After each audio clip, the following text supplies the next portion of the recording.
ఇవాళ జర్నలిస్టులను అక్రమంగా రాష్ట్ర వ్యాప్తంగా అరెస్ట్ చేస్తా ఉన్నారు. రాష్ట్ర వ్యాప్తంగా అరెస్ట్ చేసిన జర్నలిస్టులను వెంటనే విడుదల చేయాలని చెప్పి బీఆర్ఎస్ పార్టీ డిమాండ్ చేస్తా ఉంది. ఈ జర్నలిస్టుల అక్రమ అరెస్ట్ ను బీఆర్ఎస్ పార్టీ తీవ్రంగా ఖండిస్తా ఉంది. నువ్వేం చెప్పినావు రేవంత్ రెడ్డి? 6 గ్యారెంటీలతో పాటు 7వ గ్యారెంటీ ప్రజాస్వామ్య హక్కు, ధర్నా చేసే హక్కు మేము కల్పిస్తామని చెప్పినావు. ఇవాళ జర్నలిస్టులు కనీసం బండి దిగి గేట్ కాడికి పోకముందే అరెస్ట్ చేస్తున్నావు. వాళ్ళు ప్రజాస్వామ్యయుతంగా ధర్నా చేసే అధికారం లేదా? దరఖాస్తు ఇచ్చే హక్కు లేదా? మరి నువ్వు ఆ రోజు నీ మేనిఫెస్టోలో మొదటి పేరాలోనే చెప్పినావు, ప్రశ్నించే హక్కు, ప్రజాస్వామ్య హక్కు 7వ గ్యారంటీగా ఇస్తున్నా అని చెప్పినావు.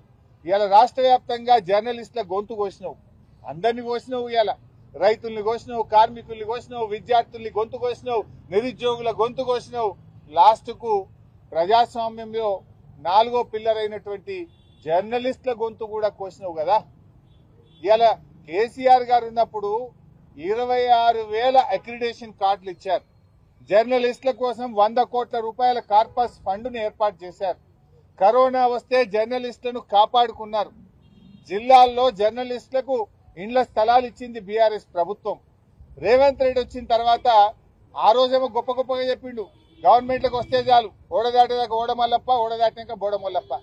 ఆనాడు ఏం చెప్పిండు?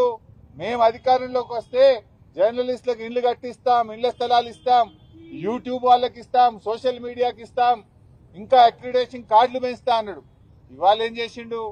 26,000 మందికి కేసీఆర్ గారు అక్రిడేషన్ కార్డులు ఇస్తే 10,000కు తగ్గించారు. డెస్కుల్లో పనిచేసే వాళ్ళకి అక్రిడేషన్ కార్డే లేదంటున్నాడు. సోషల్ మీడియా వాళ్ళని పట్టుకొని వీళ్ళంతా టెర్రరిస్టులు, సోషల్ మీడియా యాక్టివిస్టులను కట్టడి చేయండి అంటున్నాడు. వాళ్ళ మీద కేసులు పెట్టి జైళ్లలో వేస్తున్నాడు.